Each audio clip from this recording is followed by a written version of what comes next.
கர்த்தருடைய பரிசுத்த நாமத்திற்கு மகிமை உண்டாவதாக. மீண்டுமாய் சத்தியத்தின் நேர நிகழ்ச்சியின் மூலம் உங்களோடு கர்த்தருடைய வார்த்தை பேசுவதில் மிகவும் சந்தோஷப்படுகிறேன். கர்த்தர் இந்த நாளிலும் நமக்கு தேவையான வார்த்தைகளை தந்து நம்மை ஆசீர்வதிப்பாராக. செய்திக்கு ஆதாரமாக சங்கீதம் 9ஆம் அதிகாரம் 13வது வசனத்தை நாம் எடுத்துக்கொள்ளலாம். மரண வாசல்களில் இருந்து என்னை தூக்கி விடுகிற கர்த்தாவே, நான் உம்முடைய துதிகளை எல்லாம் சீயோன் குமாரத்தியின் வாசல்களில் விவரித்து உம்முடைய ரட்சிப்பினால் களிகூறும் படிக்கு என்று சொல்லப்பட்டிருக்கிறது. இங்கே தாவீது மரண வாசல்களில் இருந்து என்னை தூக்கி விடுகிற கர்த்தாவே என்று சொல்லி அந்த வசனத்தின் முதற் பகுதியிலே சொல்லுகிறார். தாவீதுடைய வாழ்க்கையில அநேக மரண வாசல்கள் கடந்து வந்தது. இந்த மரண வாசல்களிலிருந்து கர்த்தர் தாவீதை தூக்கி விட்டார் என்று சொல்லி நாம் வேதத்துல படிக்கிறோம். அதை அவருடைய அனுபவமாக சொல்லுகிறார். நம்முடைய வாழ்க்கையிலும் கூட அநேக மரண வாசல்கள் கடந்து வந்ததுண்டு. அந்த மரண வாசலிலிருந்து கர்த்தர் நம்மை தூக்கி எடுத்தார். நானும் கூட சாட்சியாய் சொல்ல முடியும். என்னுடைய வாழ்க்கையில எதிரிகள் நிமித்தம், வியாதி நிமித்தம் மரண வாசல்கள் கடந்து வந்தது உண்டு. அந்த மரண வாசலிலிருந்து கர்த்தர் என்னை தூக்கி எடுத்தார். உங்களுடைய வாழ்க்கையிலும் கூட நமக்கு பலவிதமான மரண வாசல்கள் வருகிறது. வேதத்தின்படி சொல்லுகிறேன், எதிரிகள் மூலம் நமக்கு மரண வாசல்கள் வருகிறது. அப்படியே சத்ருவின் மூலம் நமக்கு மரண வாசல் வருகிறது. வியாதியின் மூலம் நமக்கு மரண வாசல்கள் வருகிறது. இந்த மரண வாசலில் இருந்து கர்த்தர் நம்மை தூக்கி விடுகிறார். தாவீது சொல்லும்போது அழகாக சொல்லுவார், என் காலங்கள் கர்த்தருடைய கரத்திலே இருக்கிறது என்று சொல்லி. நான் சிலவருடைய அனுபவத்திலே பார்த்திருக்கிறேன். மிகவும் வியாதியினால வேதனைப்படும் பொழுது, அல்லது அந்த வியாதியை குறித்து ஒரு பயம் இருக்கும்போது டாக்டர் இடத்துல சொல்லுவாங்க, டாக்டர் என் உயிர் உங்க கையில தான் இருக்குது அப்படி என்று சொல்லி. பிள்ளைகள் வியாதியாக இருக்கும்போது அவர்கள் மிகவும் கஷ்டமான சூழ்நிலையில பிள்ளையினுடைய பெற்றோர் அல்லது பிள்ளைகளை சார்ந்தவர்கள் டாக்டர் இடத்துல சொல்லுவாங்க, பிள்ளையினுடைய உயிர் டாக்டர் உங்க கையில தான் இருக்கு அப்படி என்று சொல்லி. அநேக டாக்டர்ஸ் நீங்க ஜெபம் பண்ணுங்க அப்படின்னு சொல்லுவதை நான் கேட்டிருக்கிறேன். நான் ஏன் சொல்லுகிறேன் என்று சொன்னால், தாவீது தெளிவாக சொல்லுகிறார், என் காலங்கள் உம்முடைய கரத்துல இருக்கிறது என்று சொல்லி சங்கீதம் 31:15 சொல்லுகிறார். அப்படி என்று சொன்னால் நம்முடைய காலங்கள் கர்த்தருடைய கரத்துல இருக்கிறது. மரணம் என்பது இயற்கையானது. நாம் ஒரு நாள் நிச்சயமாய் மரணத்தை சந்திக்க வேண்டும். ஆனால் நம் காலத்துக்குள் மரிக்காதபடி மரண வாசலில் இருந்து கர்த்தர் நம்மை தூக்கி விடுகிறார். யாரையெல்லாம் மரண வாசலில் இருந்து தூக்கி விட்டார், மரண வாசலிலிருந்து அவர் மீட்டார் என்று சொல்லி வேதத்தின் மூலம் சில காரியங்களை இந்த இரவில் நான் உங்களுக்கு சொல்ல விரும்புகிறேன். இந்த வார்த்தையின் மூலம் உங்களுடைய வாழ்க்கையிலும் மரண வாசல்களில் இருந்து கர்த்தர் தூக்கி விட்டிருக்கலாம். இந்த நாட்கள்ல ஒருவேளை அப்படிப்பட்டதான சூழ்நிலையில் இருப்பீர்கள் என்று சொன்னால் கர்த்தர் நிச்சயமாய் உங்களை தூக்கி விடுவார். முதலாவதாக தாவீதின் அனுபவத்தை நான் உங்களுக்கு சொல்ல விரும்புகிறேன். 1 சாமுவேல் 19ஆம் அதிகாரம் முதல் வசனத்துல, தாவீதை கொன்று போடும்படிக்கு சவுல் தன் குமாரனாகிய யோனத்தானோடும் தன் ஊழியக்காரர் எல்லோரோடும் பேசினான், ஆலோசனை பண்ணினான். 18ஆம் அதிகாரத்துல ஒரு சம்பவத்தை நாம் பார்க்கிறோம். சவுல் கொண்டது 1000, தாவீது கொண்டது 10,000 என்று சொல்லி ஸ்திரீகள் பாடினது முதல் அந்த வார்த்தையை சவுலால் ஏற்றுக்கொள்ள முடியவில்லை. அவன் மேல் எரிச்சல் அடைந்தான். அவனை கொல்லுவதற்கு தேடினான். அதே அதிகாரம் 10வது வசனத்துல, இப்பொழுது சவுலிடத்தில் பொல்லாத ஆவி அவனை ஆட்கொண்ட காரணத்தினால் அவன் ஈட்டியை எடுத்து தாவீதை கொல்லுவதற்கு முயற்சி செய்கிறான். 10வது வசனம், அப்பொழுது சவுல் தாவீதை ஈட்டினால் சுவரோட சேர்த்து உருவ குத்தி போட பார்த்தான். ஆனாலும் இவன் சவுலுக்கு விலகினதினால், தாவீது சவுலுக்கு விலகினதினால் அவன் எறிந்த ஈட்டி சுவரிலே பட்டது. சவுலால் ஜெயிக்க முடியாது. சவுல் பயந்து கொண்டிருந்த அந்த கோலியாத்தை தாவீது ஜெயித்தான். இஸ்ரவேல் ஜனங்களுக்கு பெரிய ஒரு வெற்றி தாவீது மூலம் உண்டானது. இதன் மூலம் அவன் மேல் பொறாமை கொண்டு அவனை கொல்ல வேண்டும் என்று சொல்லி அநேக முயற்சிகளை பண்ணுகிறான். இங்க ஈட்டியை எடுத்து சுவரோடு குத்தத்தக்கதாக முயற்சி செய்கிறான். ஆனாலும் கர்த்தர் அந்த இடத்துல தாவீதை பாதுகாத்தா. தாவீது விலகினா அந்த ஈட்டி சுவரிலே பட்டது. 11வது வசனம், தாவீதை காவல் பண்ணி மறுநாள் காலமே அவனை கொன்று போடும்படிக்கு சவுலன் வீட்டிற்கு சேவகரை அனுப்பினான், படையை அனுப்பினான் அவனை கொன்று போடும்படி. அடுத்த வசனம் சொல்லுகிறது, மீகாள் ஜன்னல்ல இறக்கி விட்டாள் என்று சொல்லு. இப்படிப்பட்டதான சூழ்நிலைகளிலே தாவீதை மரண வாசலில் இருந்து கர்த்தர் விடுவித்தார். தொடர்ந்து 20ஆம் அதிகாரம் 3வது வசனம் பிற்பகுதி இப்படியா சொல்லுகிறது, மரணத்திற்கும் எனக்கும் ஒரு அடி தூரம் மாத்திரம் இருக்கிறது என்று கர்த்தருடைய ஜீவனையும் உம்முடைய ஜீவனையும் கொண்டு நிச்சயமாய் சொல்லுகிறேன் என்று மறுமொழி சொல்லி ஆணையிட்டான். இப்போ தாவீது யோனத்தானிடத்துல சொல்லுகிறான். நான் வேதத்தில் பார்க்கும்போது சவுல் தாவீதை கொல்வதற்கு வகை தேடினாலும் கூட யோனத்தான், சவுலுடைய மகனாகிய யோனத்தான் தாவீதை மிகவும் நேசித்தான். அதனால அவனை என்னுடைய தகப்பன் உம்மை கொல்லுவதற்கு வகை தேடுகிறார், நீ மறைவான இடத்துல ஒளித்து கொண்டுகிறோம் என்று சொல்லி ஆலோசனை சொல்லுகிறார். இப்படியா பல முறை அன்பான தேவனுடைய பிள்ளைகளை இந்த இரவில் நான் உங்களுக்கு சொல்லுகிறேன். முதலாவது, மனிதர்கள் மூலம் நம்முடைய வாழ்க்கையில இப்படிப்பட்டதான மரண வாசல்கள் கடந்து வரலாம். என்னுடைய ஊழிய பாதையிலும் கூட அப்படிப்பட்டதான அனுபவம் கடந்து வந்தது. ஆனால் கர்த்தர் அதற்கு ஒப்பு கொடுக்கவில்லை. எப்படிப்பட்டதான சூழ்நிலையில உங்களுடைய வாழ்க்கையில மரண வாசல்கள் வர இருந்தாலும் கூட, வந்திருந்தாலும் வர இருந்தாலும், இந்த இரவுல கர்த்தருடைய நாமத்துல கர்த்தருடைய செய்தியை நான் உங்களுக்கு சொல்லுகிறேன், கர்த்தருடைய வார்த்தையை சொல்லுகிறேன். அன்று தாவீதை மரண வாசலில் இருந்து தூக்கிவிட்ட கர்த்தர், பாதுகாத்த கர்த்தர் இன்று நம்மையும் மரண வாசல் இருந்து விடுவிப்பா. நான் மீண்டும் சொல்லுகிறேன், நாம் எல்லாரும் ஒரு நாள் மறிக்க வேண்டும். மரணம் அது நிச்சயமானது. ஆனாலும் மனிதர்களால், சத்ருவால் என்னும் வியாதியினால் வருகிற மரண வாசலில் இருந்து கர்த்தர் நம்மை தூக்கி விடுவார் நிச்சயமாய். இந்த வார்த்தை கேட்டுக்கொண்டிருக்கிற தேவ பிள்ளைகளே, மரணத்தை குறித்து பயந்து கொண்டிருக்கலாம். நான் எவ்வளவு நாள் ஜீவிப்பேன், என்னுடைய வாழ்க்கையில நான் செய்ய வேண்டிய கடமைகளை செய்ய முடியுமா? சில பெற்றோர் சொல்லுகிறதை நான் கேட்டிருக்கிறேன். என் பிள்ளைகளுக்கு நான் கடமைகளை செய்யணும், என் பிள்ளையுடைய திருமணத்தையாவது நான் பார்த்துக்கிட்டு நான் மறிக்க வேண்டும் என்று சொல்லி. சிலவங்க இப்படி சொல்லுவாங்க, எனக்கு ஒரு பேர குழந்தை பார்த்துட்டு மறிக்க வேண்டும் என்று சொல்லி. இந்த வார்த்தையை கேட்டுக்கொண்டு இருக்கிற தேவச்சனமே, நிச்சயமாய் உங்களுடைய விருப்பத்தின்படி கர்த்தர் உங்களை வழி நடத்துவா. மரண வாசலில் கடந்து வந்தாலும் மரண வாசலில் இருந்து உங்களை தூக்கி விடுவா. தாவீதை தான் சொல்லுகிறார். என்ன 23ஆம் அதிகாரத்துல ஒரு காரியத்தை பார்க்கிறோம். மாகோன் வனாந்தரத்துல 23ஆம் அதிகாரத்துல நம்ம படிக்கும்போது, மலையின் ஒரு பக்கத்துல சவுலுடைய சேனை, இன்னொரு பக்கத்துல தாவீதும் அவருடைய ஆட்களும். தாவீது தப்பி போக முடியாத ஒரு சூழ்நிலை காணப்படுகிறது. 26வது வசனம், 23ஆம் அதிகாரம் 26வது வசனம், சவுல் மலையில் இந்த பக்கத்திலும் தாவீது அவன் மனுஷரும் மலையின் அந்த பக்கத்திலும் நடந்தார்கள். சவுலுக்கு தப்பி போக தாவீது தீ விரிக்கும் போது சவுலும் அவன் மனுஷரும் தாவீதையும் அவன் மனுஷரையும் பிடிக்கத்தக்கதாய் அவர்களை வளைந்து கொண்டார்கள். தப்பிக்க வழி இல்லாத ஒரு சூழ்நிலை, பிடிக்கத்தக்கதாக வளைந்து கொண்டார்கள். ஆனால் அப்பொழுது கர்த்தர் கிரியை செய்தார். மரண வாசல் இருந்து என்னை தூக்கி விடுகிற கர்த்தாவே என்று சொல்லி தாவீது சொல்லுகிறார். அவருடைய வாழ்க்கையில அநேக மரண வாசல் இருந்து, முக்கியமா சவுலுடைய கையிலிருந்து தாவீதை விடுவித்தார். அதை தான் தாவீது அனுபவமாக சொல்லுகிறார். இங்கே ஒரு சூழ்நிலை கர்த்தர் கட்டளை இட்டார். 27வது வசனம், அந்த சமயத்தில் ஒரு ஆள் சவுலிடத்தில் வந்து, நீ சீக்கிரமாய் வாரும், பெலிஸ்தர் தேசத்தின் மேல் படையெடுத்து வந்திருக்கிறார்கள் என்றான்.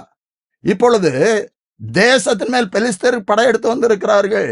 இப்படிப்பட்டதான ஒரு சூழ்நிலை கர்த்தர் உருவாக்கினார். நம்மை காப்பதற்காக, மரண வாசல் இருந்து தூக்கி விடுவதற்காக கர்த்தர் முகாந்தரங்களை உண்டு பண்ணுவா. சவுல் திரும்பி சென்றான் என்று சொல்லி பார்க்கிறோம். தாவீது கையில சவுலை கர்த்தர் ஒப்பு கொடுத்தாரே தவிர தாவீதை சவுலுடைய கரத்துல ஒப்பு கொடுக்கவே இல்லை. மரண வாசல் இருந்து தூக்கி விடுகிற கர்த்தாவே. அதனால்தான் சங்கீதம் 23ஆம் அதிகாரம் நம்ம எல்லாருக்கும் தெரியும். 4வது வசனத்துல சொல்லுகிறார், நான் மரண இருளின் பள்ளத்தாக்கிலே நடந்தாலும் பொல்லாப்புக்கு பயப்படேன், தேவரீர் கூட இருக்கிறீர், உமது கோலும் தடியும் என்னை தேற்றும். மரண இருளின் பள்ளத்தாக்கு நம்முடைய வாழ்க்கையில கடந்து வரலாம். மரணத்துக்கு ஏதுவான சூழ்நிலைகள் காணப்படலாம். இன்றைக்கு அநேக பேர் மரணத்திற்கு ஏதுவான வியாதிகளில நீங்கள் இருக்கலாம். இந்த இரவிலே கர்த்தருடைய நாமத்திலே கர்த்தருடைய வார்த்தை நான் சொல்லுகிறேன். நிச்சயமாய் மரண வாசல் இருந்து கர்த்தர் உங்களை தூக்கி விடுவார். இரண்டாவதாக எஸ்தர் 5ஆம் அதிகாரம் 14வது வசனத்துல ஒரு காரியத்தை நாம் பார்க்கிறோம்.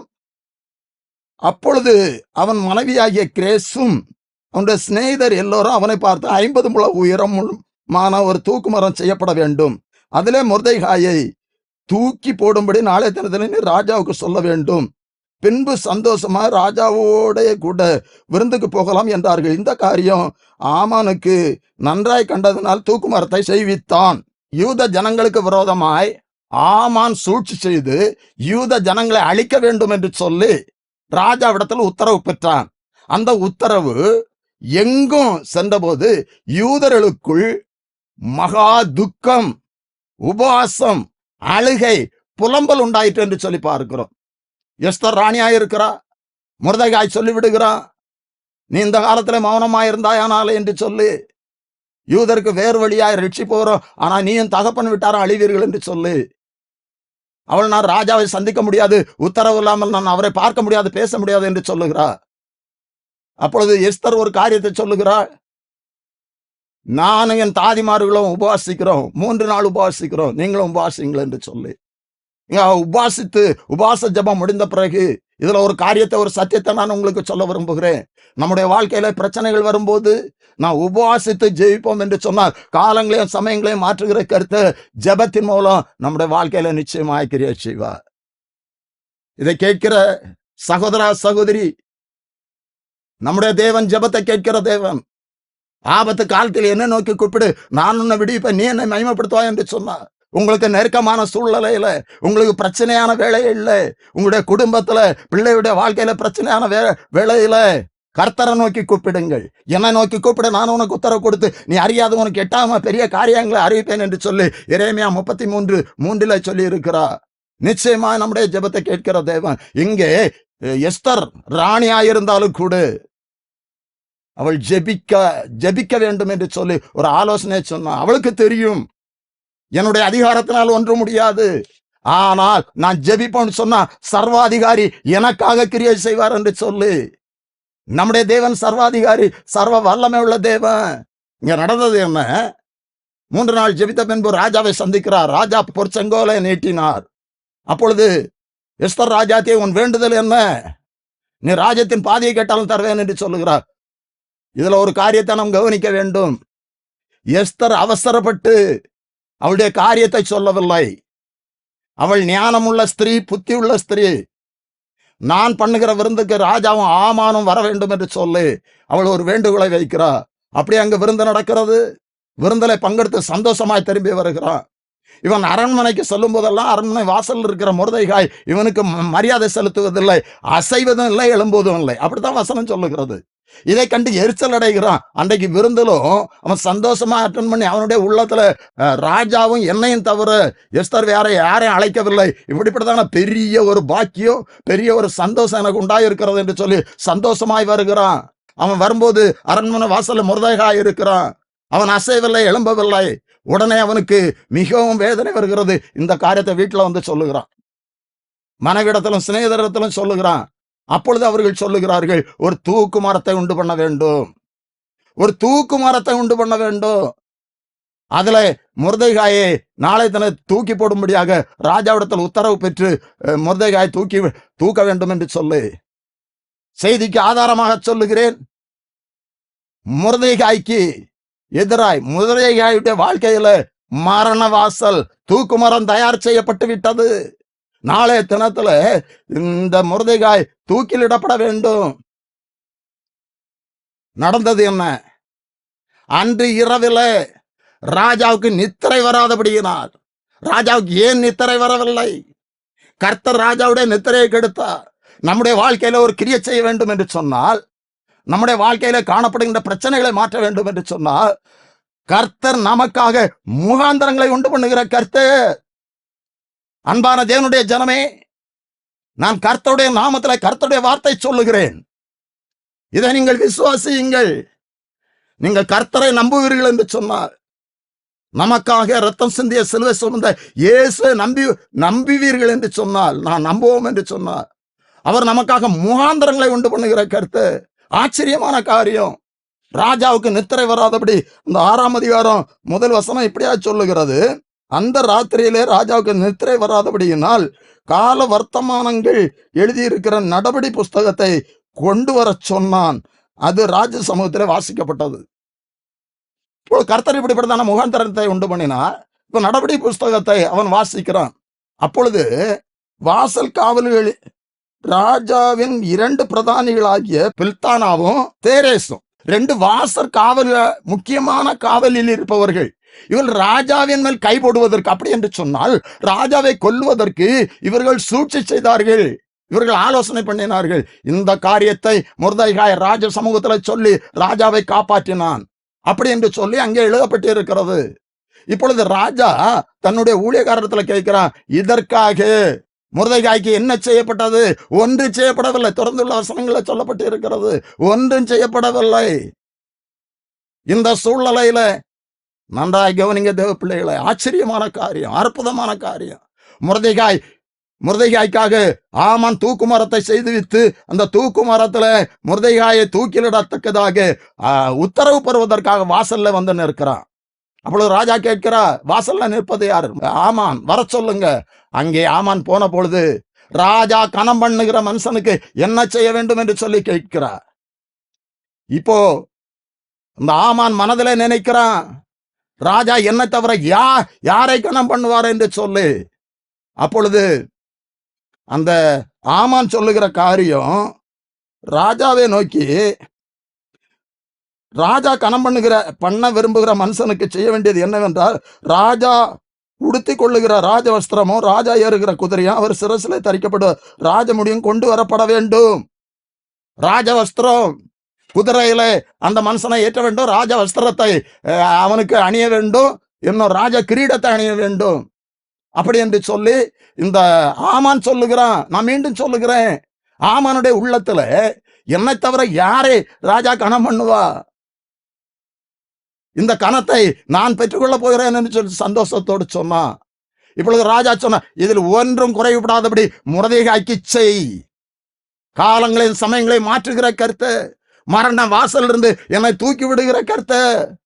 மொர்தெகாய்க்காக தூக்கு மரம் ஆயத்தமாக இருக்கிறது. ஆனால் கர்த்தர் அந்த இரவிலே ராஜாவுக்கு நித்திரை வராதபடி செய்து நடபடி புஸ்தகத்தை வாசிக்கவும், அதிலே மொர்தெகாய் செய்த காரியத்தை அவர் படிக்கவும், அதன் மூலம் அவனை கனம் பண்ணத்தக்கதாக அங்க உத்தரவு போடுகிறார். இப்போ இந்த ஆமான் திகிலடைகிறான், அவன் வேதனைப்படுகிறான். ஆனா ராஜா கட்டளை அப்படியே மொர்தெகாய் கனப்படுத்தப்பட்டான். அவனை குதிரையின் மேல் ஏற்றி ராஜ வஸ்திரம் தரித்து ராஜ கிரீடம் அவனுக்கு அணிவித்து வீதியில உலாவர சொல்லி செய்து எல்லாரும் பறைசாற்றுகிறார்கள். ராஜா கனம் பண்ண விரும்புகிற மனுஷனுக்கு இப்படியாக செய்யப்படும் என்று சொல்லி தொடர்ந்து அவன் ஆமான் திகிலடைந்தவனாய் வீட்டிற்கு செல்லுகிறான், காரியத்தை சொல்லுகிறான். அடுத்த நாளும் விருந்திற்கு அழைக்கப்பட்ட பொழுது காரியத்தை எல்லாம் எஸ்தர் ராஜாவிடத்துல சொன்னான். அப்புறம் ராஜா உக்கிரமாய் கோபமாய் எழுந்தான் என்று சொல்லி பார்க்கிறோம். யூத ஜனங்கள் அழிக்கப்படத்தக்கதாக இப்படிப்பட்டதான ஒரு உத்தரவு பிறப்பிக்கப்பட்டது. அந்த சத்துரு யார் என்று சொல்லி கேட்டபோது அந்த சத்துரு இந்த ஆமான் தான் என்று சொன்ன பொழுது ராஜா மிகவும் கோபப்பட்டாரு. இப்பொழுது நடந்தது என்ன? மொர்தெகாய்க்கு செய்யப்பட்ட தூக்கு மரத்துல இந்த ஆமான் தூக்கிலிடப்பட்டான் என்று சொல்லி 7ஆம் அதிகாரம் எஸ்தர் 7ஆம் அதிகாரம் 10வது வசனத்துல பார்க்கிறோம். உனக்கு விரோதமாய் உருவாக்கப்படும் எந்த ஆயுதம் வாய்க்காதே போ. அன்பான தேவனுடைய பிள்ளைகளே, நாம் கர்த்தருடைய பிள்ளைகளானால் பிரச்சனைகள் வரும்போது நாம் அவரை நம்பி ஜெபிப்போம் என்று சொன்னால் அவர் காலங்களையும் சமயங்களையும் மாற்றுவார். நமக்கு விரோதமாய் உருவாக்கப்படுகிற ஆயுதங்களை அவர் அழித்து போடுவார் நிச்சயமா. 2வதாக நான் உங்களுக்கு சொல்லுகிறேன், இந்த மொர்தெகாயை மரண வாசல் இருந்து தூக்கி எடுத்தார். 3வதாக புதிய ஏற்பாட்டில் இருந்து நான் சில காரியங்களை சொல்ல விரும்புகிறேன். லூக்கா 7ஆம் அதிகாரத்துல 11வது வசனம், மறுநாளிலே அவர் நாயின் என்னும் ஊருக்கு போனார். அவருடைய சீசர் அநேகரும் திரளான ஜனங்களும் அவருடனே கூட போனார்கள். இதை கொஞ்சம் மனதில் பயத்து கொள்ளுங்க தேவ பிள்ளைகளை. இப்ப நாயின் ஊருக்கு போகிறார் இயேசு.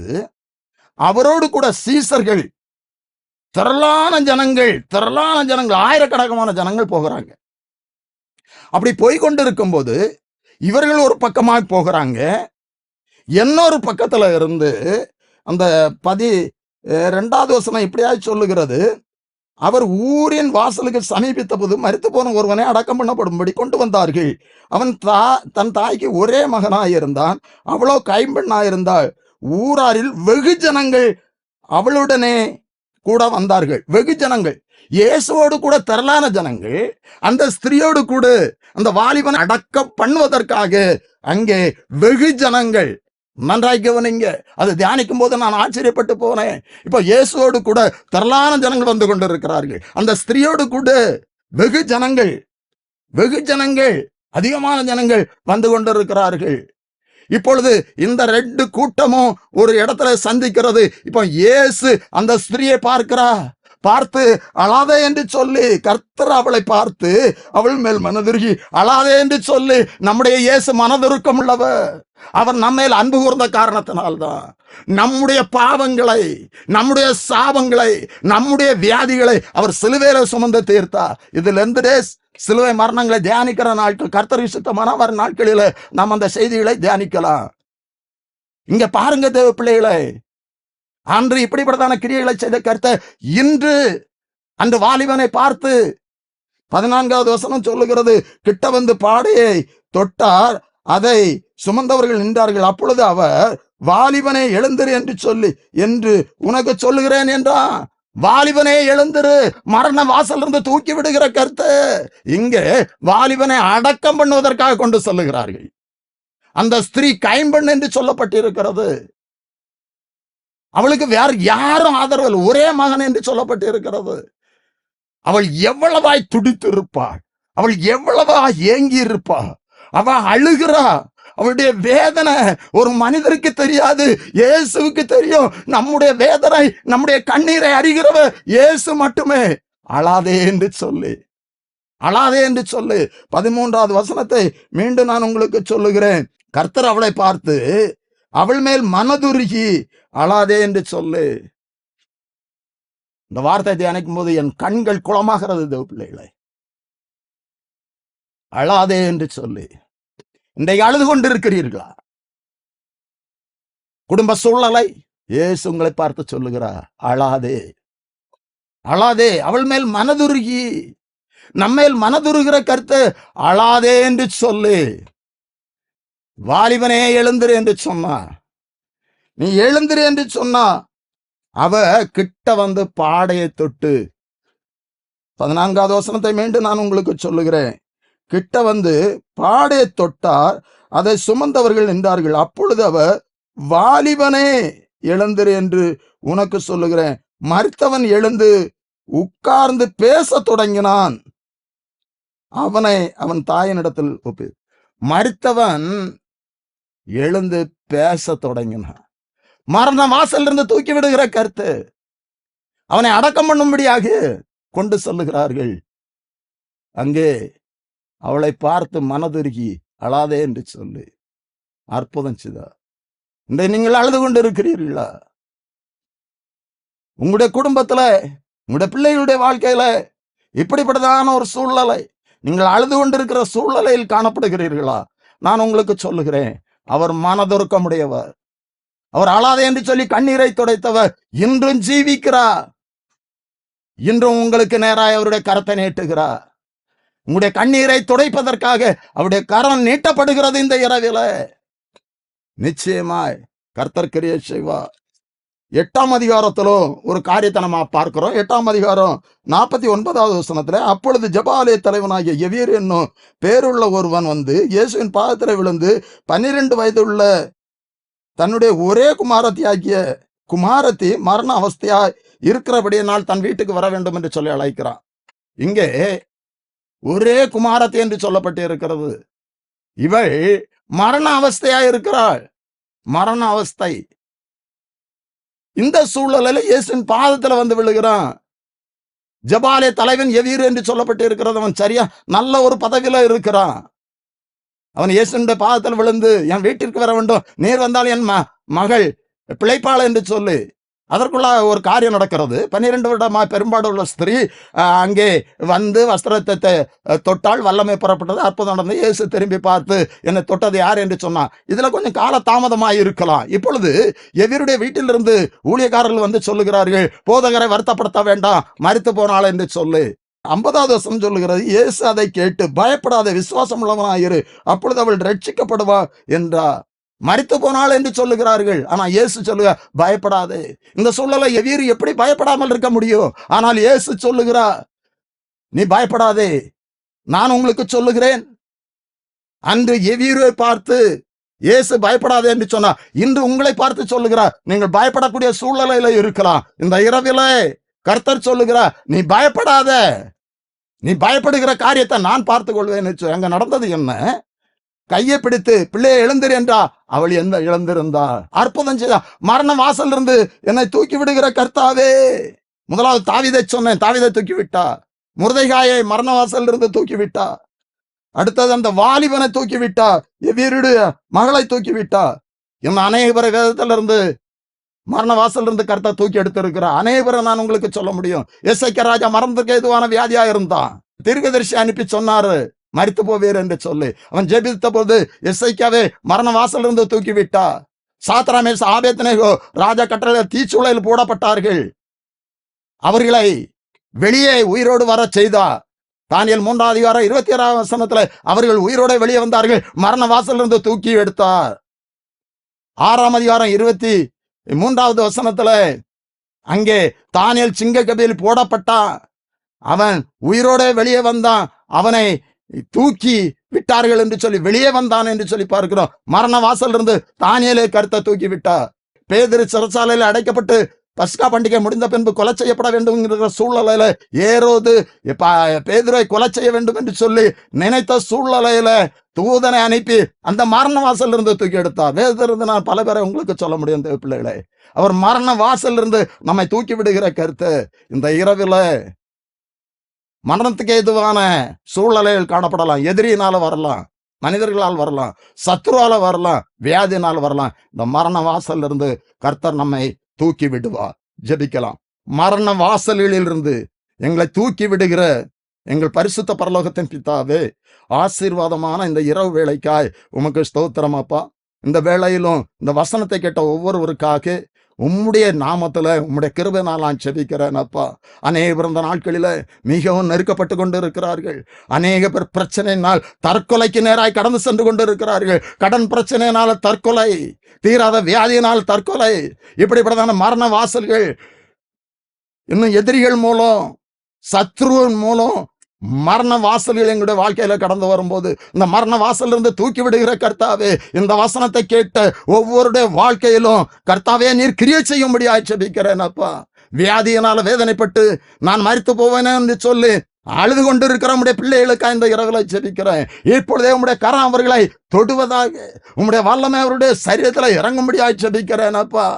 கர்த்தாவே, மரண வாசல் எங்களை மேற்கொள்ளாதபடி இந்த வசனத்தை கேட்ட ஒவ்வொருடைய வாழ்க்கையிலும் நீர் கிரியை செய்யும்படியாய் ஜெபிக்கிறோம். தாவீதை மரண வாசல் இருந்து தூக்கி விட்டு, முர்தெகாயை மரண வாசல் இருந்து தூக்கி விட்டு, அந்த வாலிபனை பாடையில் கொண்டு சென்ற அந்த வாலிபனை எழுந்திரு என்று சொல்லி அற்புதம் செய்த இயேசு இந்த இரவில இந்த வசனத்தை கேட்ட ஒவ்வொருடைய வாழ்க்கையில நீர் அற்புதம் செய்யும்படியாய் ஜெபிக்கிறேன் அப்பா. எவருடைய மகள் வாலிப பிள்ளை மரண அவஸ்தையா இருந்தா மரித்து போனாள், ஆனாலும் பயப்படாத என்று சொல்லி அந்த பிள்ளையை நீர் உயிர்ப்பித்தவரப்பா. எங்களுக்காக யாவின் செய்து முடிக்கிறவர். இந்த இரவில் இந்த வசனத்தை கேட்ட ஒவ்வொருவருக்காக ஜெபிக்கிறேன் அப்பா. மரணம் தான் எனக்கு முடிவு, நான் என்னால் வாழ முடியாது என்று சொல்லி வேதனைப்பட்டு கொண்டு இருக்கிற சகோதரா, சகோதரி, கர்த்தர் இந்த நாளிலே உங்களுடைய வாழ்க்கையில கிரியை செய்வார். இந்த இரவிலே உங்களுக்கு ஒரு விடுதலை தர கர்த்தர் விரும்புகிறார். மரண வாசல்கள் இந்த இரவிலே உங்களை விட்டு மாறுகிறது. கர்த்தர் உங்களுடைய வாழ்க்கையில, குடும்பத்துல, பிள்ளைகளுடைய வாழ்க்கையில அற்புதங்களை செய்ய போகிறார். உங்களை ஆசீர்வதிப்பார். மீட்பர் இயேசு கிறிஸ்துவின் ஜெபிக்கிறோம் நல்ல பிதாவே, ஆமென்.